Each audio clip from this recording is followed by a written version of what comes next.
of it is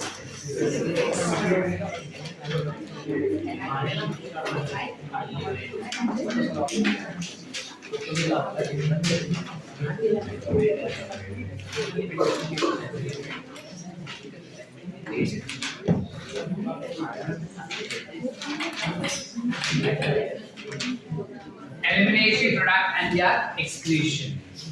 Last one in our question.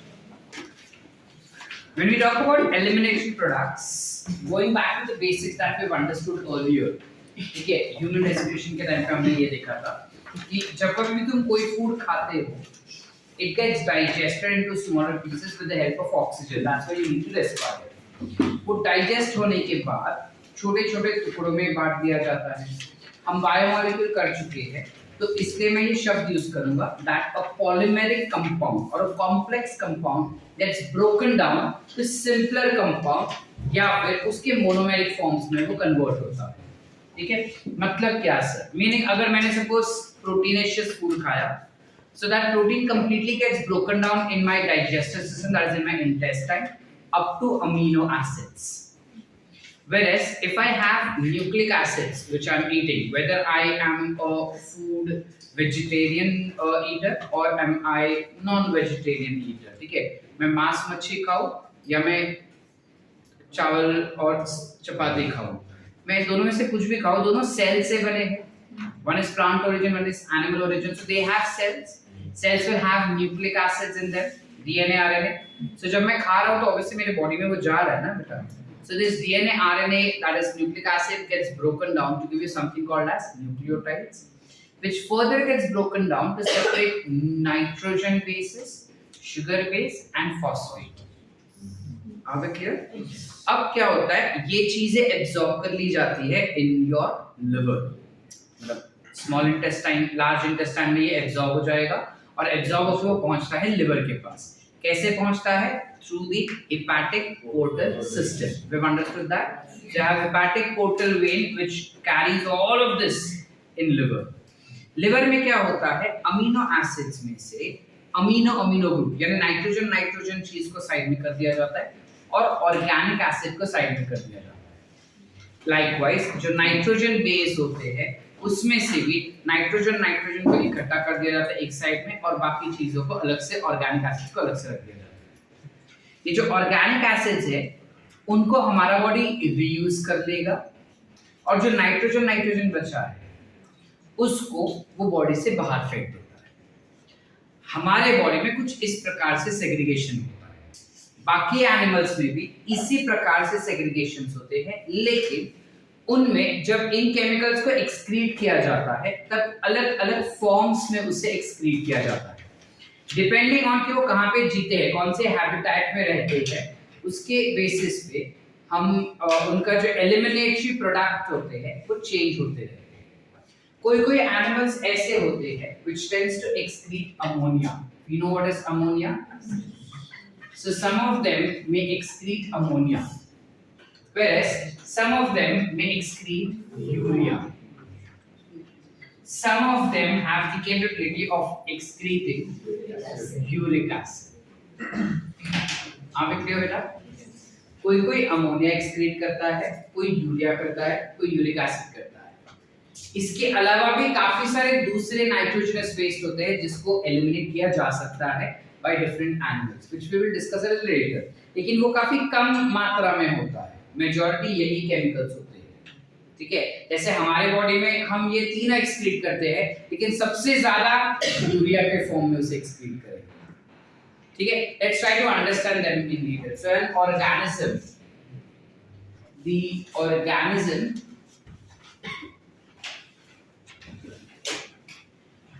that excrete ammonia will be classified as a monotelic organism, whereas an organism that excrete urea will be called as ureotelic organism. An organism which excrete uric acid will be called as uricotelic. ठीक है बेटा, इस हिसाब से the process of excretion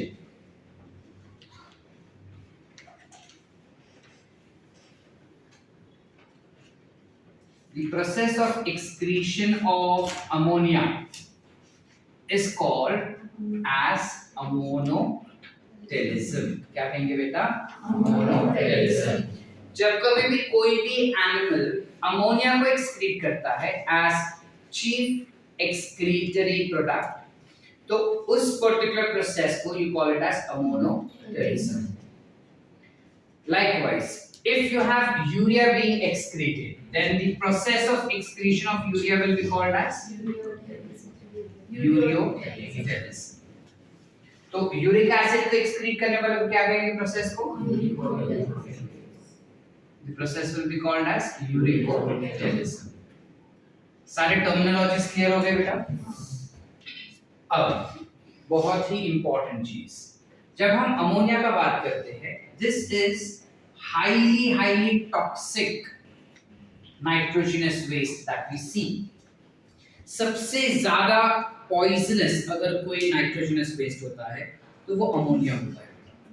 इस वजह से जैसे ही बॉडी में अमोनिया बनता है, वैसे ही उसको बॉडी से बाहर निकालना बहुत ही ज्यादा इंपॉर्टेंट हो जाता है, क्योंकि अगर हमारे बॉडी के अंदर रखा तो जहर फैलने लगेगा। यस और that's why we tend to excrete it as soon as it is made, मतलब animals tend to excrete it as soon as it is made।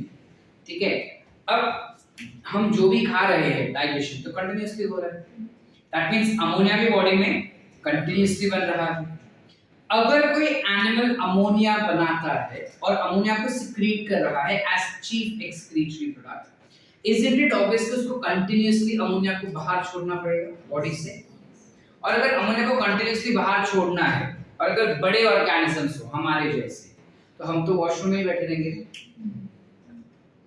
That's why secretion of ammonia as a chief excretory product is a very expensive mechanism, is what you call it as। मतलब हम कहते हैं कि ammonia को अगर हमें बाहर फेंकना है बॉडी से तो ये बहुत ही ज्यादा खर्चेदायक है। क्यों? क्योंकि it is highly soluble in water, जिस वजह से जब ये बॉडी से बाहर जाता है, 1 ग्राम के अमोनिया को एक्सक्रीट करने के लिए आधा लीटर पानी लग जाता है। So imagine if I have to excrete 10 grams, तो कितना सारा पानी चाहिए रहेगा। तो पहले तो इतना सारा पानी पियो और उसमें से मैक्सिमम पानी बाहर भी जा रहा है, and thus it is classified to be an expensive process, thus cannot be afforded by every living organism but only some which are specifically aquatic। जो aquatic है उनके लिए बेहतर है ना, आसपास पानी ही पानी है, तुम लेते जाओ छोड़ते जाओ, लेते जाओ छोड़ते जाओ। इस वजह से सिर्फ aquatic animals have capabilities of excreting ammonia as chief excretory product। समझे कि नहीं समझे? क्लियर है? क्योंकि ये हाईली सॉल्युबल होता है पानी के अंदर, it is highly soluble in water, that's why it will require least energy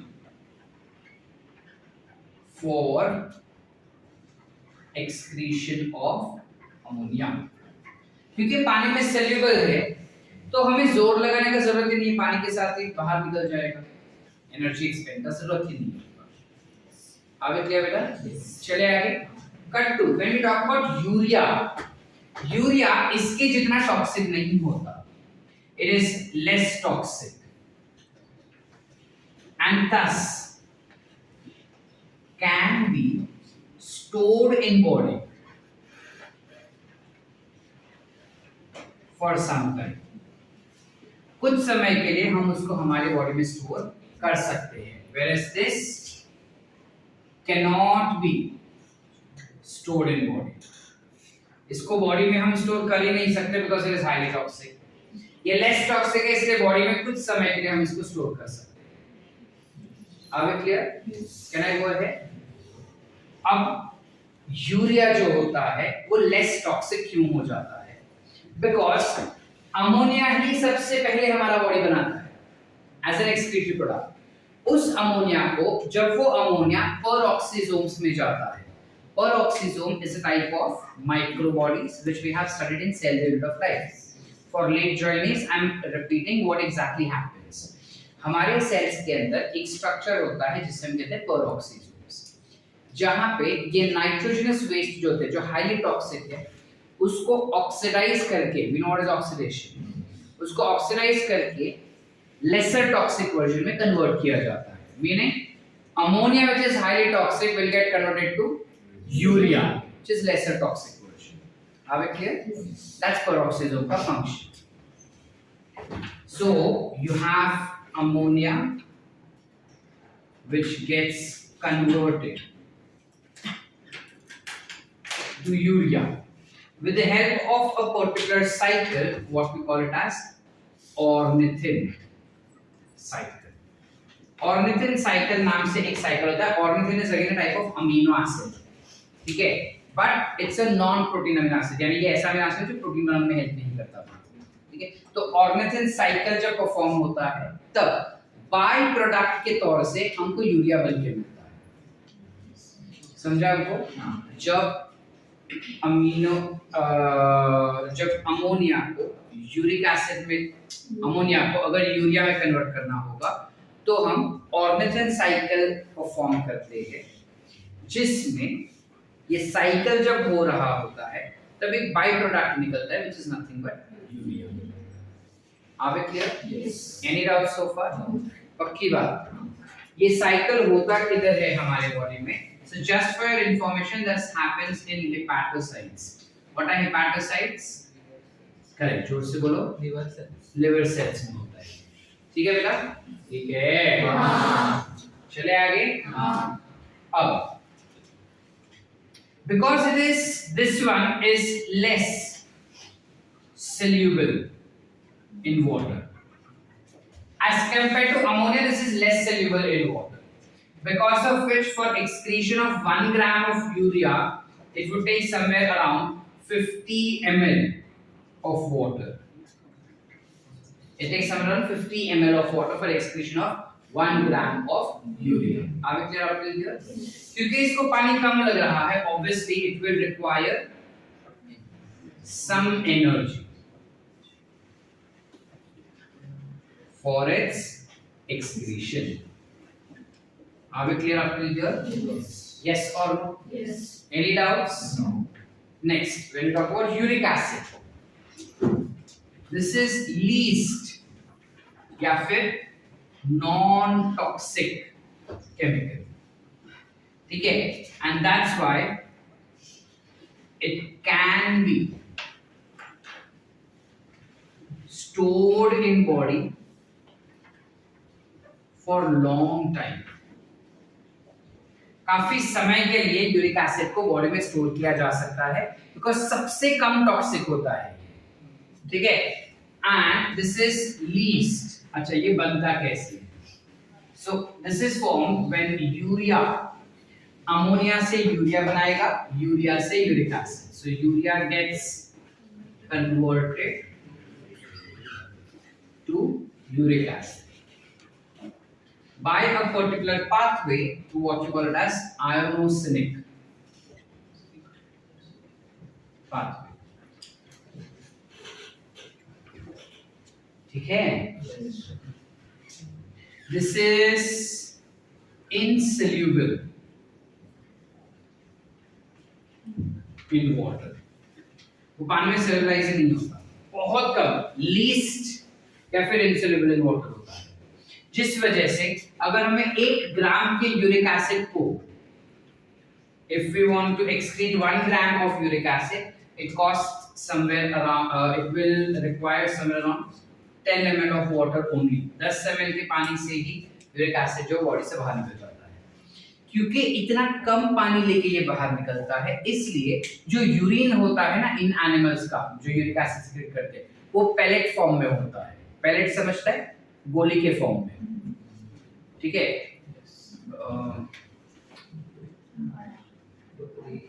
बकरी, हाँ, नहीं, बर्ड्स देखा है? बर्ड्स देखिए, बर्ड्स का गुडलक गिरते हुए देखा है? If you see that it is, एक तो पहले बहुत गर्म होता है वो, and it has very less water and more of solid substrate. That's because of uric acid being their chief excretory product. Are we clear? Yes. हम bird पालेंगे, खास तुझे प्रूफ करेंगे. Are we clear?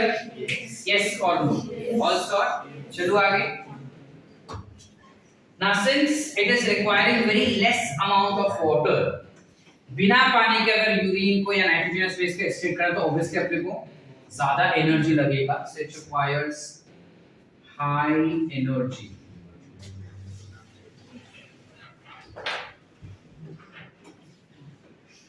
For its excretion. Are we clear up till here? Yes.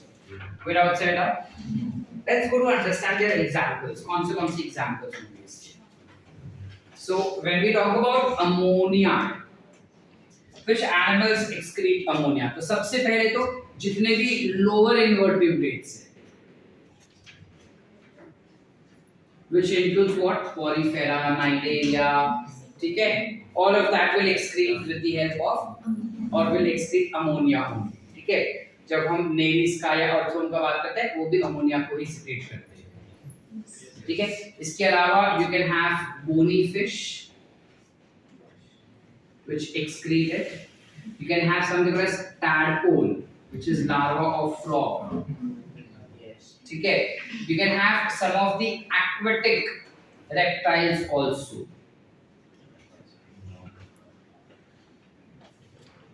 Which will excrete it. Aquatic reptiles क्या होंगे? जो aquatic snakes, if I take an example, they will excrete ammonia as their excretory organ. So, whereas when we talk about urea, this will be secreted by or excreted by mammals. Specifically, we talk about humans. ठीक है? इसके अलावा you will have frogs, you have tadpoles, toad. You have toads. Then you may have something called as salamander, etc. Which tends to excrete urea. Whereas when we talk about uric acid will be excreted by birds. Actually, there is one more thing given in your NCERT, that it can be secreted by marine fish. खाली NCERT के example से याद रखो, GTV के नहीं भी रहे तो चलेगा, because boards में नहीं है ये चार. ठीक है? Birds आ जाएंगे एक एग्जांपल में अपने को, यहाँ पे जो excrete करते हैं. इसके अलावा you may have insect. काफी सारे इंसेक्ट होते हैं जो यूरिक एसिड को सिक्रेट करता है, like for example you have cockroaches and etcetera. ठीक है? Then you might have reptiles which secrete uric acid as their chief excretory product. Are we clear? Yes. Any doubts? नक्की. इसके अलावा काफी सारे दूसरे, हमने कहा ना कि दूसरे भी एक्सक्रीटरी प्रोडक्ट्स हो सकते हैं, तो उसमें एक आता है जिसमें कहते हैं ग्वेनाइन. नाम तो सुने होंगे. Yes or no? What is guanine? Krishna, what is guanine? Out. पढ़ाई छोड़ ही दिए हैं. We don't study anymore. Next, बाजू में. What are you? प्रिया, बताओ जरा. नाम बताओ. अलीशा. जवेरिया. हाँ, तो मार्क्स तो लाना ही दूर की बात है. अनीश. बायोमोलिक्यूल का एक एसिड है. Doctor Akash. It's nitrogenous base. It's a nitrogenous base. Specifically talking, it's a purine. Set. It's a purine that we have. Okay. Now, when we talk about these purine organisms that secrete guanine will be called as, जो organism guanine secrete करेगा उसे क्या कहेंगे हम? Guanotelic organism. And process को हम क्या कहेंगे?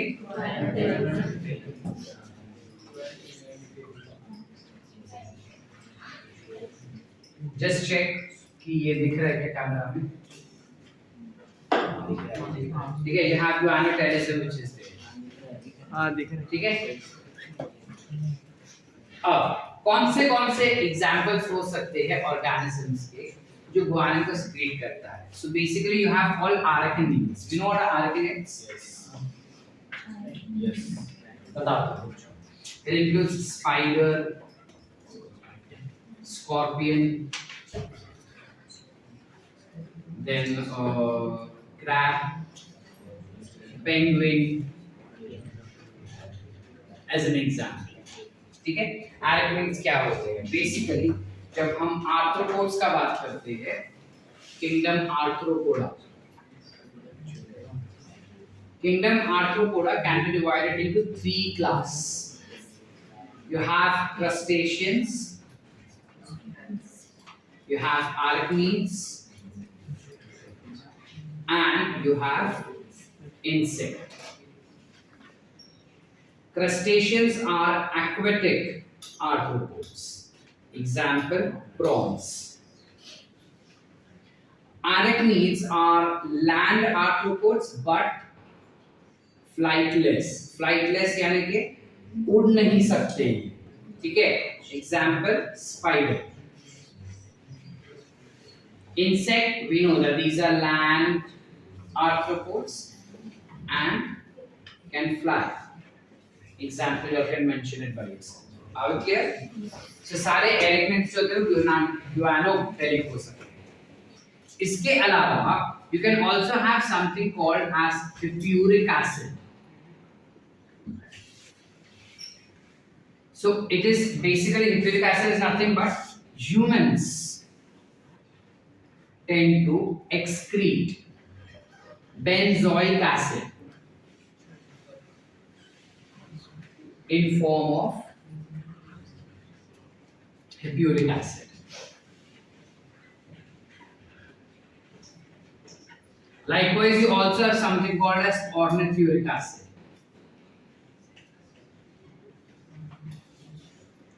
Ornithuric acid will be excreted by birds. So birds tend to excrete benzoic acid in the form of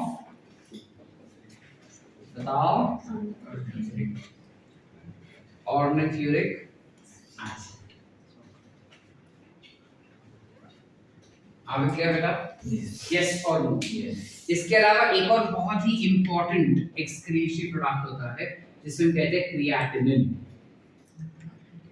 सुने हैं? जब कभी भी अपना किडनी फेलियर का टेस्ट करना रहेगा या किडनी फंक्शनिंग का टेस्ट करना रहेगा कि हमारा किडनी बराबर से काम करता है या नहीं करता है, तो उनमें बहुत सारे टेस्ट होते हैं, केमिकल टेस्ट होते हैं, जिनमें से एक chemical test is your creatinine. ठीक है, creatinine is generally synthesized by liver cells or in liver it is synthesized. फिर blood के through it gets transported in your muscles. It gets transported in your muscles and it is stored in muscle in the form of creatinine phosphate. इसलिए जो लोग gym जाते हैं और body build करना चाहते हैं उन लोग क्रिएटिनिन लेते हैं. प्रोटीन शेक के नाम पे क्रिएटिनिन खाते हैं. ठीक है, now that creatinine helps in building their body muscles faster and quicker. This creatinine, whenever a person is working out or whenever a person is utilizing या जब वो मस्कुलर एक्टिविटी करता है तब ये क्रिएटिनिन फॉस्फेट टूट जाता है और बना के देगा अपने को क्रिएटिनिन. जब क्रिएटिनिन फॉस्फेट टूटता है तब उससे एनर्जी रिलीज होता है जो तुमको फिजिकल एक्टिविटी में हेल्प करता है. जब हमारे बॉडी में किडनी जो है वो ढंग से काम नहीं करता तो क्रिएटिनिन लेवल हमारे बॉडी में बढ़ जाता है ड्रास्टिकली. समझ पा रहे कि नहीं समझ पा रहे? So if there is an excessive creatinine that we have that will go back again to the liver. देखो नॉर्मल कंडीशन में जो तुमको क्रिएटिनिन मिला that will go outside and be excreted in urine. It will be excreted in urine. But if your kidney is not functioning correctly, then in that case, ये जो creatinine होता है, उसका level हमारे ब्लड में या हमारे बॉडी में काफी ज्यादा बढ़ जाएगा. Are we clear? Yes or no? Everyone? पक्की बात? या फिर वाइस वर्सा भी होता है काफी बार. जब क्रिएटिनिन लेवल बहुत ज्यादा बढ़ जाता है, तो किडनी पे ज्यादा प्रेशर आ जाता है इसको प्योरीफाई करने का, जिस वजह से किडनी के सेल्स ढंग से काम नहीं कर पाते, अल्टीमेटली किडनी फेलियर होने के चांसेस होते हैं. Are we clear? Did you understood all of this? सारे समझे? ये सारे अलग-अलग एलिमिनेटरी प्रोडक्ट्स हैं. इसके अलावा और भी बहुत सारे हैं, like you have allantois, you have TMAO, etc. But then those are all beyond our NCERT syllabus. Not that these are there in the NCERT. This is also beyond our NCERT syllabus. ये हमारे NCERT में नहीं दिया, but ये काफी basic information है जो हमें पता होनी चाहिए, इसलिए तुमको दी गई है. ठीक है, लिखे यहाँ तक. चलो quickly.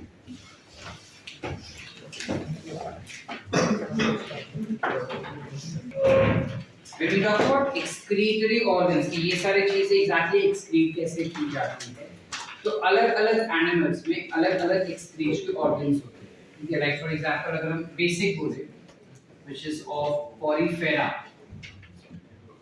and ciliates. In them, the excretion basically takes place by cells itself. So they will have cellular excretion. क्योंकि उनके पास कोई organs नहीं होते, cells ही होता है, तो cells के द्वारा ही पानी में से they will absorb nutrients, digest within their cells and release outside. Whereas when we talk about ciliates, they will grab their prey, get ingested, उन prey को digest किया जाएगा, cellular as well as extracellular digestion, and after that the unwanted products are again released back in the body cavity and outside this body. So that becomes a cellular excretion. Whereas when we talk about other animals, like for example platyhelminths, platyhelminths में excretion will be with the help of flame cells, which are also called as protonephridia. Okay. You can also have something called as Excretory, which basically have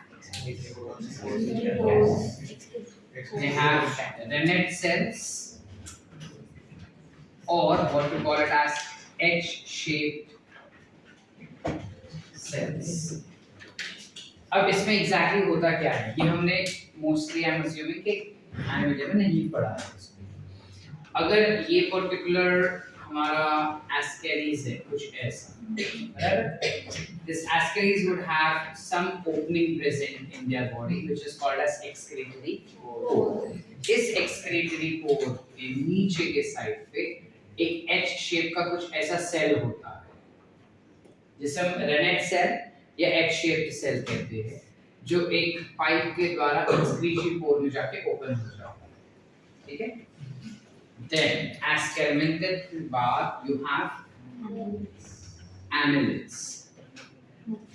Annelids excrete with the help of nephridia.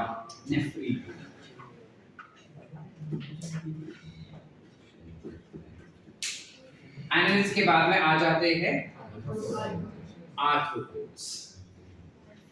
Arthropods के 3 class है ना, तो तीनों में अलग अलग तरीके से एक्सक्रीशन होता है.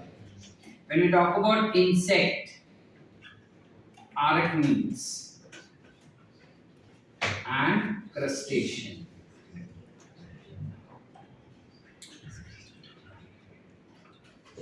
insect will excrete with the help of Malpighian tubule.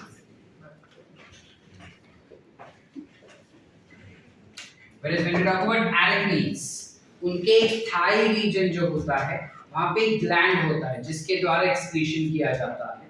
That thigh region is basically called as coxa. So they will have coxal gland. ठीक है. Whereas when we talk about crustaceans, that is prawns and etcetera. अगर prawns तुम देखोगे तो उनके पास antenna होता है, उस एंटेना में ग्लैंड होता है जिससे हम कहते हैं एंटीनल ग्लैंड, जो ग्रीन कलर का होता है, that's why we can also call it as green gland. Are we clear? Yes. Arthropoda के बाद you have mollusca. What does mollusca have as excretory organ? बताओ। They have organ of Bojans, which is basically a kind of kidney only, right? Then you have something called as echinoderms.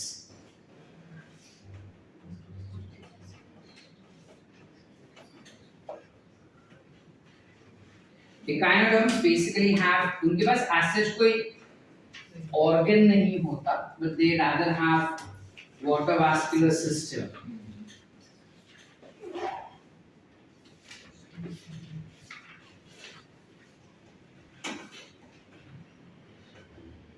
Which helps in excretion. Talking about hemichordates.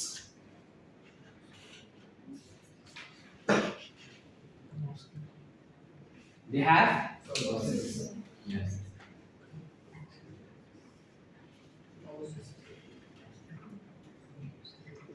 right, and then finally you will have chordates.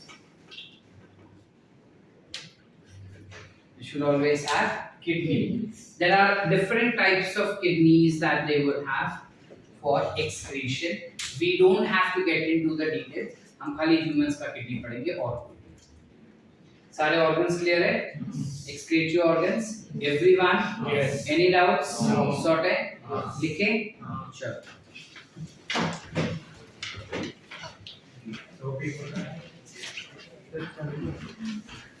When we talk about organs that we see in our body, that is excretory organs, specifically kidney and etc., together we classify it as excretory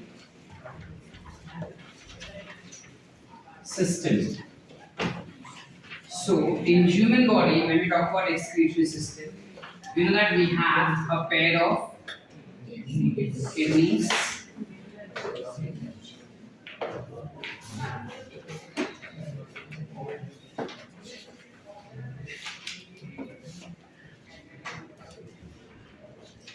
When we talk about pair of kidneys, if you observe it correctly, the right kidney that we see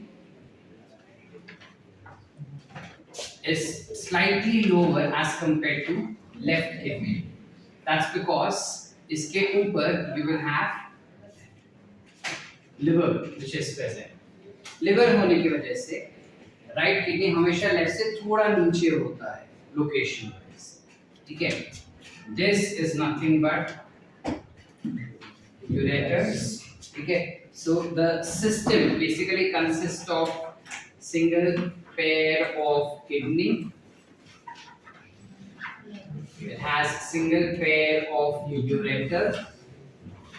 It has one urinary bladder and it has one ureter. Correct बेटा? So जब हम बात करते हैं kidney का, kidney के ऊपर there is one more structure which is somewhat like this, जिसके बारे में इस हफ्ते तुम डिटेल में पढ़ने वाले हो. This is nothing but adrenal gland. ठीक है? And of course this is kidney. Kidney के बारे में हम डिटेल में थोड़ी देर बाद में देखेंगे. पहले हम बाकी के ऑर्गन्स देख लेते हैं. When we talk about ureters, जो हमको दिखाई दे रहे हैं, ureters are basically tubular structure which is responsible for transport of urine from kidney to urinary bladder. बराबर बेटा? ट्यूबुलर होने के साथ साथ इसका जो लेंथ होता है that is 25 to 30 centimeters long. ठीक है? It is somewhere around 25 to 30 centimeters long, which is somewhere around this much. इतना लंबा होता है. ठीक है? इसके अलावा यूरेटर्स के अंदर जो यूरिन पास होता है that will always be passing up with a movement called as peristalsis. We've what? Yes. Urine pass by peristalsis. What exactly is peristalsis बेटा? अगर ये हमारा ट्यूब हुआ और उस ट्यूब के अंदर से कोई फ्लूइड जा रहा है, आइडियली ये ट्यूब ऐसा पिचका हुआ रह सकता है. जैसे फ्लूइड जाएगा और ऐसा रहेगा. जैसे फ्लूइड जाएगा ये थोड़ा ओपन हो जाएगा, फ्लूइड गोस डाउन और ये वापस ऐसे पिचक जाएगा. जैसे फ्लूइड आया, इट गोस डाउन, ऐसे पिचक जाएगा. So this movement that we see will be called as peristalsis. Exactly same movement जो बचपन में हम esophagus के लिए पढ़ चुके हैं for food transport. As well as that same movement is seen in your stomach and intestine. ठीक है ना? Fun fact, जब हम ureters का बात करते हैं, ureters में से जो urine pass होता है, that will always pass through the walls of ureters. Why will it pass through the walls of ureters? I'll give you an example. मैंने एक ग्लास लिया और उसमें पानी डाला. अब मैंने धाड़ करके बीच में से पानी डाला. There's a force which is applied, right? Which is some pressure. वैसे ही अगर यूरिन धाड़ करके सेंटर से जाएगा, there will be some pressure and force applied. तो वो painful होगा हमारे लिए. इसलिए ड्रिप बाय ड्रिप साइड से वॉल्स में से यूरेटर के वॉल्स में से you have urine which passes from kidney to bladder. Are we clear? Yes or no? If it is asked by chance, anatomically ureters are composed of which tissue? So ureters are composed of squamous epithelial tissue. ठीक है? चलो ureters के बाद हमको यहाँ पे नीचे एक और स्ट्रक्चर दिया गया है which is called as urinary bladder. अच्छा एक और चीज, ureters जब नीचे आते हैं bladder की तरफ, तो you have some valves like this which is present through which it tends to enter inside. ठीक है, ताकि backflow ना हो. Clear है?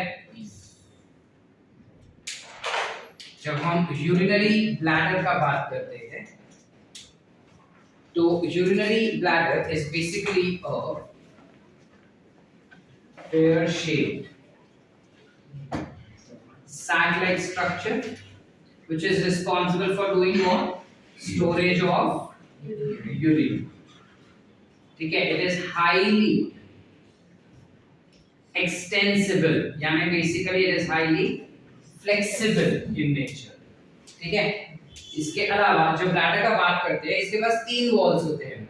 There are 3 walls that it possesses. The first, that is outside and inside वाला जो wall रहेगा, outer and inner wall जो रहता है, that will be composed of transitional epithelial tissue. It will be composed of transitional epithelial tissue. If you remember, जब tissue पढ़ाया गया था तब तुमको बताया गया था कि टिश्यू सिंपल एपिथेलियम होते हैं, कंपाउंड एपिथेलियम होते हैं. कंपाउंड में स्ट्रैटिफाइड एंड ट्रांजिशनल पढ़ाया था. Transitional is one which has the stretchability का प्रॉपर्टी, और जो मिडिल लेयर रहता है इसका, that will be having a specialized muscle, very important for NEET examination. It has specialized muscle, that is detrusor muscle. ठीक है, ये याद रखना है हमको कि उनके पास स्पेशल मसल होते हैं जिसमें कहते हैं detrusor muscle. इसका मैक्सिमम कैपेसिटी कितना होता है, कितना यूरिन वो होल्ड कर सकता है? So maximum capacity is somewhere around 800 ml. ठीक है, there are some reference books which gives you 750, 700, some gives you 1000 ml also, but 800 is an average that we consider as answer. ठीक है, Anish board इधर रहता है, बोर्ड इधर लेके पढ़ने का टाइम नहीं होगा. क्लियर है? चलो आगे. Then you have something called as urethra. When we talk about urethra, this is responsible for excretion, या elimination of urine. Are we clear? इसका length जब हम बात करेंगे, it tends to vary from gender to gender, meaning if it is female it is generally of 4 centimeters length, whereas in males it is generally around 15 to 20 centimeters in length. Okay? Since in females it is very small, of only 4 centimeters, that is why females are more prone for urinary tract infection as compared to males. If you have ever noticed that whenever we talk about sanitary conditions, meaning washrooms का अगर हम बात करें, तो for males washroom clean हो, बास मारता हो, अच्छा हो, गंदा हो, doesn't matter. For them everything is fine. But for females, they are always very particular about the cleanliness. They wouldn't use the toilet or washrooms unless they're very clean. Why is that so? It's because of this specific reason that for them, urinary tract infection, for them to get contracted by UTI is very common phenomenon that is being seen, and that's why to be more precautious, they tend to utilize clean, hygienic washrooms. Sort check. चले आगे.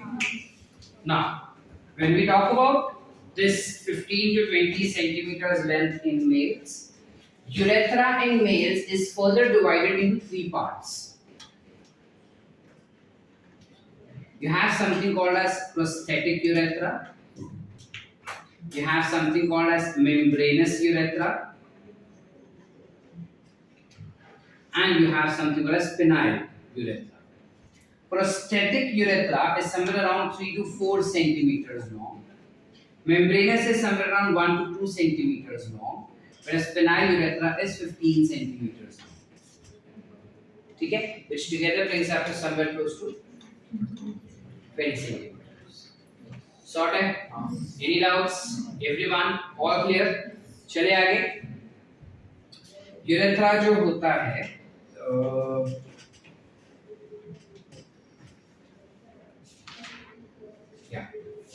for males, urethra is common passage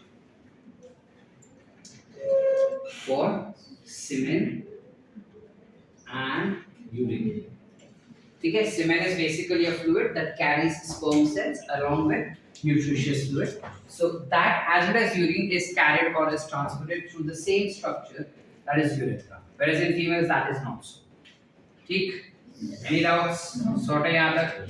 पक्की बात? आगे we need to understand कि अगर ये ऐसा structure है, तो how exactly urine gets excreted from the body? The process of excretion of urine from the body is basically called as micturition. We call it as micturition. So how exactly micturition takes place? So when we talk about micturiation, and if this is the bladder that we are talking or discussing about,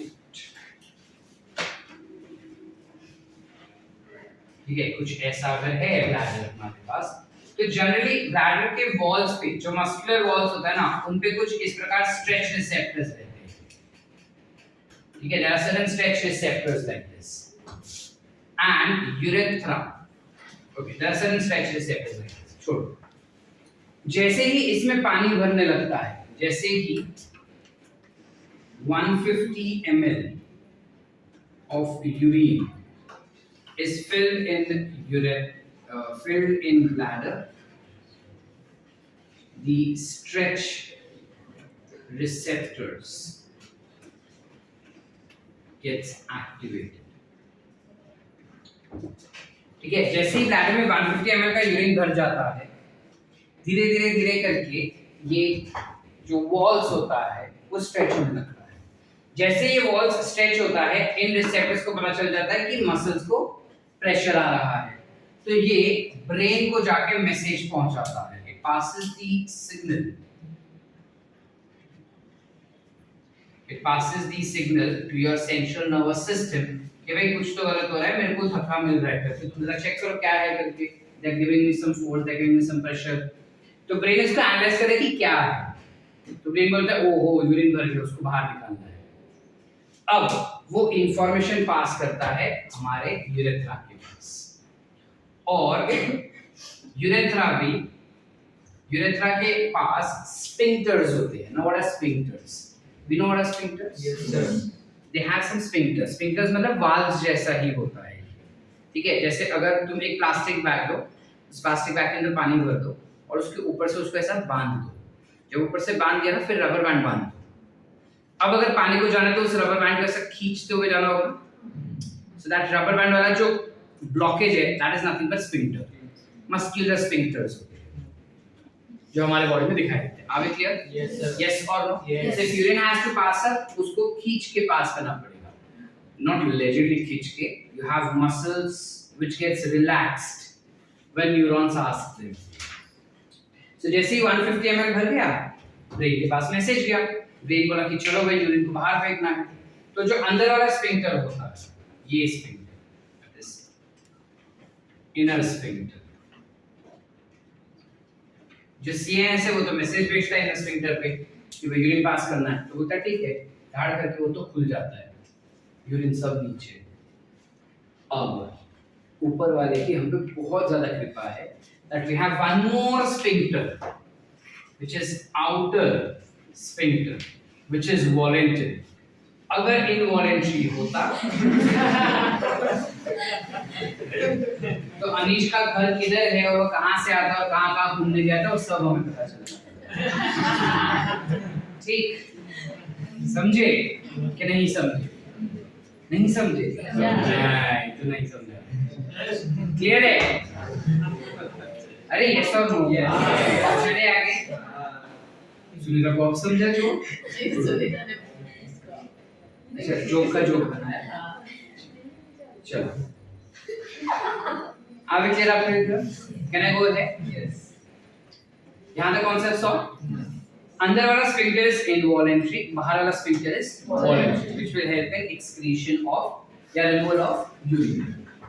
अब ये वाले sphincter को हमारे control में है ना, तो we decide कब उस स्फिंक्टर को खोलना है, कब नहीं खोलना है।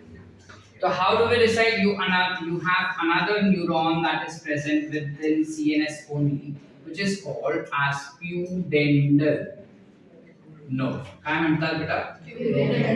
ये pudendal nerve जो है वो ब्रेन से आता है आउटर स्फिंक्टर पे, और इस आउटर स्फिंक्टर को बोलता है कि अब करेक्ट जगह है, करेक्ट चीज है, now you can open and release the urine. समझ पा रहे हैं कि नहीं समझ पा रहे? चलो, तुमको मैकेनिज्म पता है, I don't have to explain. Clear है यहाँ तक? अब क्या होता है, कभी कभार ये जो स्ट्रेच रिसेप्टर्स होते हैं ना, वो इनएक्टिवेट हो जाते हैं। कभी कभार मतलब इन सम केसेस, इन सम इंडिविजुअल स्ट्रेच रिसेप्टर्स काम करना बंद कर देते हैं। अब स्ट्रेच रिसेप्टर्स काम करना बंद कर दिया, यानी पानी तो इधर बढ़ते जा रहा है, बढ़ते गया, यूरिन भर गया 800 ml तक, फिर भी उस बंदे को जरा भी यूरिनेशन वाला सेंसेशन ही नहीं आता, अर्ज ऑफ मिक्चुरेशन आता ही नहीं है उसके पास। क्यों अर्ज ऑफ मिक्चुरेशन उसके पास नहीं आता है? बिकॉज़ स्ट्रेच रिसेप्टर्स बताता है ना ब्रेन को कि अब यूरिनेट करना होगा उससे, बट वो स्ट्रेच रिसेप्टर्स तो काम ही नहीं कर रहा है, तो ब्रेन तक मैसेज ही नहीं आता, और ब्रेन तक मैसेज नहीं आता इसलिए हमें वो अर्ज नहीं आता that we should be micturating, which is the correct term. समझ पा रहे हैं? जिस वजह से इस इंसान में एक अबनॉर्मलिटी हो जाता है, जहां पे यूरिन बढ़ते जाता है कि मिक्चुरेशन होता है। अब तुम अकल लगाओ, मेरे पास सेम चीज थैली है जिसको हमने रबर बैंड से बांधा है, दो रबर बैंड से बांध दिया, एक अंदर की तरफ थोड़ा गैप छोड़ा, फिर बाहर की तरफ। अब मैं उसको ऐसा उल्टा लटका, obviously the water will not leak. कुछ समय, कुछ देर, जब बहुत समय हो जाता है तब ऑटोमेटिकली ड्रिप बाय ड्रिप वो पानी लीक होते जाएगा। यस और no? Same to same mechanism इस इंडिविजुअल में होगा जिसके पास से स्ट्रेच रिसेप्टर्स गायब हो चुके हैं। जिनमें स्ट्रेच रिसेप्टर्स काम नहीं करते उनमें मिक्चुरेशन नहीं होता, बट यूरिन जो है वो ड्रिप बाय ड्रिप बाहर निकलता है लीकेज के सॉर्ट में। ठीक है, this particular phenomenon where the stretch receptors become non-functional, जिसकी वजह से उस इंसान में मिक्चुरेशन नहीं हो रहा है, इसे हम कहते हैं इनकॉन्टिनेंस। ठीक है, we classify this to be as incontinence. Are we clear up to here? Yes or no? Yes. Things which are in asterisk mark can be known very clearly that this is not in your NCERT, but then we are studying it so that हम degree में जाके थोड़ा smartness दिखा सकें। Sort है? Any doubts? पक्का? इतना पहले करें फिर किडनी का स्ट्रक्चर देखते हैं, ठीक है?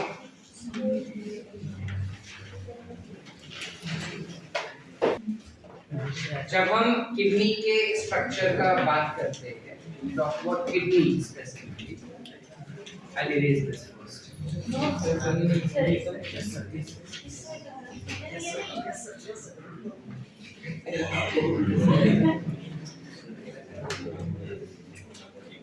बड़े होते ही नहीं ना।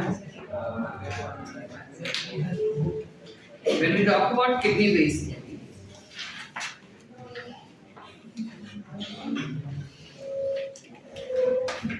अगर हमने कैमरा हमारे माउथ के थ्रू बॉडी के अंदर फेंका,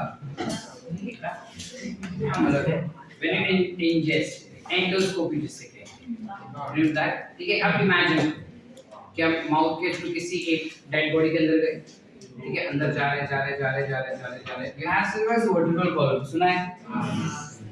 तो last thoracic vertebrae,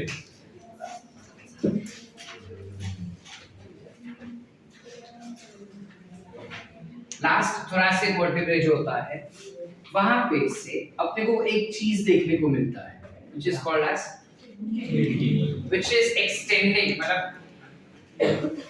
up to last thoracic से नीचे नीचे नीचे और जा रहे, तो थर्ड लंबा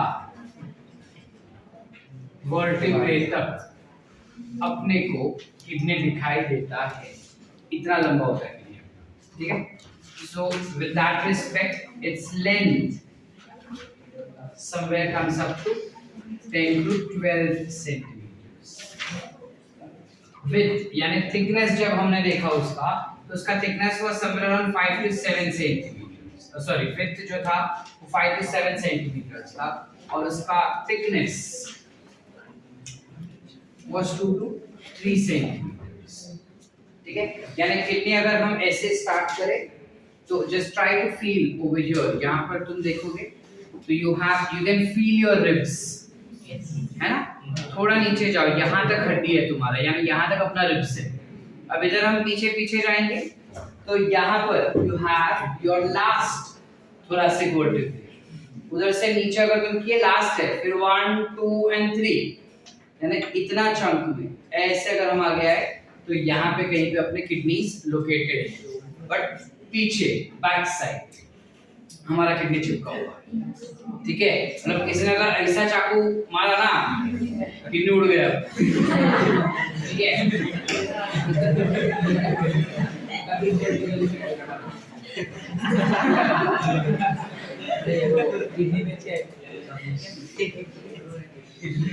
पहले अकल बेच के सीखते हैं,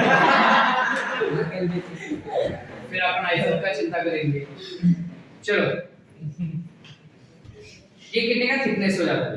दैट मींस किडनी जो होता है वो पीछे की तरफ लोकेटेड रहता है, कुछ ऐसा होता है। और इसके अगर वजन का बात करें ना हम, इसका weight ranges from 180 to 170 grams depending on the individual. The weight of kidney varies. Ideally females के किडनी का वेट कम होता है, मेल किडनी का वेट ज्यादा होता है, क्योंकि उसमें कुछ एक्स्ट्रा कंटेंट होता है। जैसे दोनों कंटेंट सेम है, बट थिकनेस वाइज मेल्स का थिकनेस ज्यादा होता है, फीमेल्स का थिकनेस कम होता है। दैट इज किडनी का।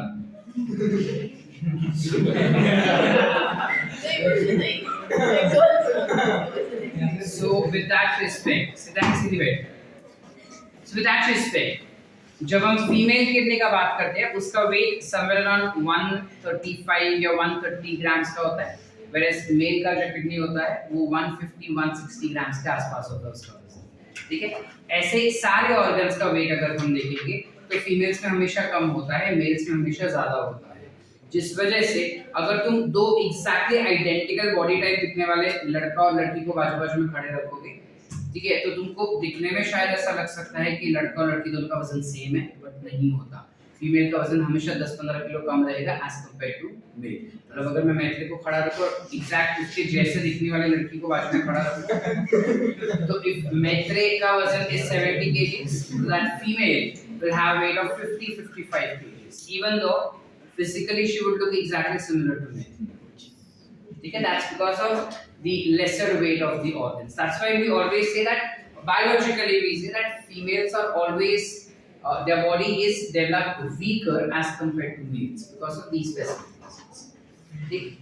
Now, जब किडनी की बात करते हैं हम ह्यूमन किडनी का, तब उसमें हम दो शब्द हमेशा मेंशन करते हैं that our kidney is retroperitoneal and our kidney is metanephric. अब इन टर्म्स का क्या मतलब होता है बेटा? What is the meaning of these terms? ये हमारा बॉडी का वॉल हो गया बेटा, ठीक है, और ये हो गया हमारा गट सेंट्रल स्ट्रक्चर. हम डाइसेक्शन के वक्त देखे थे कि मतलब तब मैंने तुमको बताया था कि हमारा जो ये सीलोम होता है that is always covered by a tissue, right? Yes or no? Yes. I'm not recording with your tomorrow. Yes. Yes.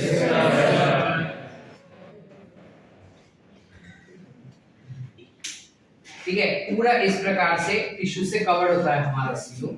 और हमारे पीछे का जो बॉडी होता है dorsal side, this is dorsal, this is ventral. Dorsal side पे you have kidney which is arranged like this. चिपका हुआ होता है क्योंकि वो हमारे पीछे वाले डॉर्सल वॉल्स के साथ चिपका हुआ होता है. इस वजह से एक साइड से पेरिटोनियम से कवर्ड नहीं होता, and thus you term that kind of kidney to be as retroperitoneal.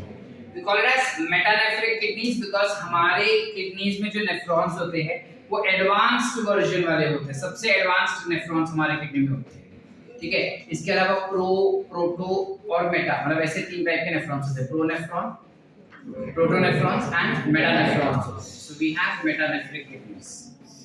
Sort है.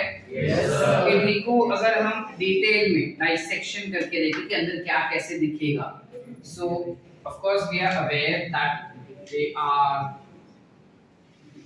somewhat like this, bean shaped in nature. Okay,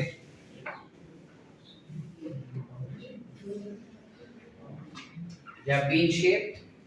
This bean shaped structure say you will have something arise like this, which is classified as ureter. इसके अलावा it will also have some structure like this that will be arising, which is nothing but renal artery. ठीक बेटा? You will have one more structure arising from it, which will be renal vein. ठीक है? Kidney को अगर हम अंदर से देखें तो it is divided into two sections. इस प्रकार से किडनी दो सेक्शन में डिवाइड होता है. जो आउटर रीजन अपने को दिख रहा है that is classified to be as cortex. इस पूरे रीजन को we call it as cortex. जबकि इनर रीजन जो रहता है उसका, इस इनर रीजन के पास there are some pyramidal structure like this.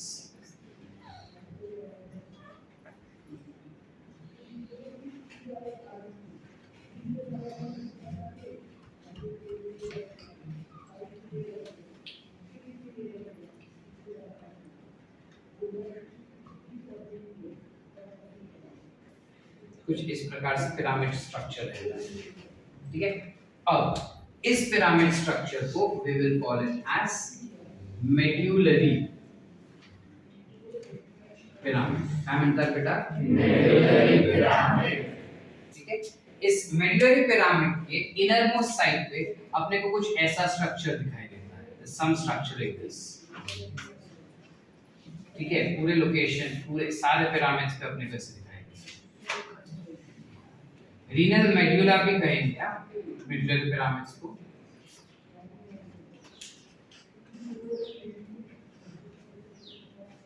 This structure that we just saw over here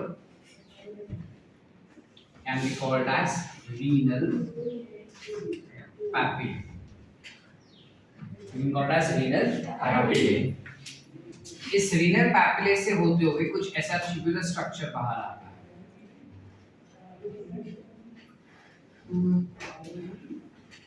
Somewhat like this.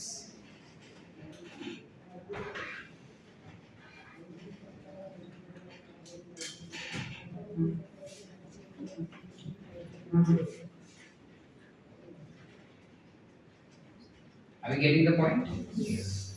This what we see.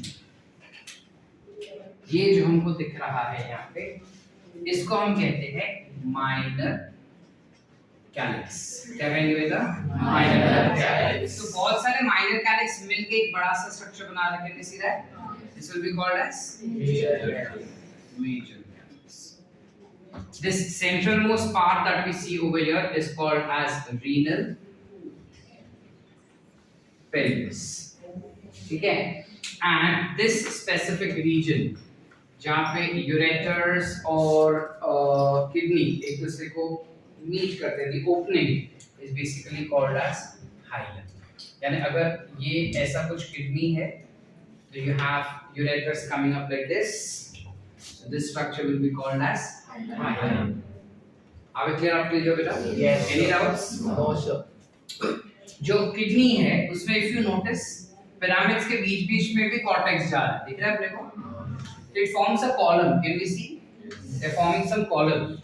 These columns that they form are classified as column of Bertini. Bertini नाम का scientist था जिसने discover किया, इसका नाम आ गया column of Bertini. ठीक है बेटा? इसके अलावा पूरे किडनी को कवर करने के लिए 3 वॉल्स होते हैं उसके पास. It has an outermost wall. सबसे बाहर वाला एक वॉल है. ठीक है, जिसे हम कहते हैं रीनल fascia. Renal fascicula है और renal fascia is the term. ठीक है, which is composed of connective tissue. ठीक है, it is composed of connective tissue. इसके exact नीचे you have a thick adipose tissue. We have studied adipose tissue also. Yes, sir. Adipose tissues are nothing but fatty tissues. So this is adipose tissue. इसका क्या काम रह सकता है? Very good. Shock absorption. It is responsible for shock absorption. Are we clear? और kidney को एकदम जुड़ के, एकदम से लग के कुछ ऐसा अपने पास एक वॉल होता है, which is again composed of connective tissue only. This wall is called as renal capsule. Are we clear? Yes or no? Yes. Any doubts? No. All sort? Yes. This becomes the structure of your kidney. याद रहेगा? पूरे cortex reason पे अपने को काफी सारे छोटे-छोटे dots दिखाई देते हैं, कुछ इस प्रकार से. These dots are nothing but nephrons that we can observe in there. ठीक है, you have nephrons which is there that we can see. I hope यहाँ तक concepts पूरा समझ चुके हैं हम. Yes. No doubts.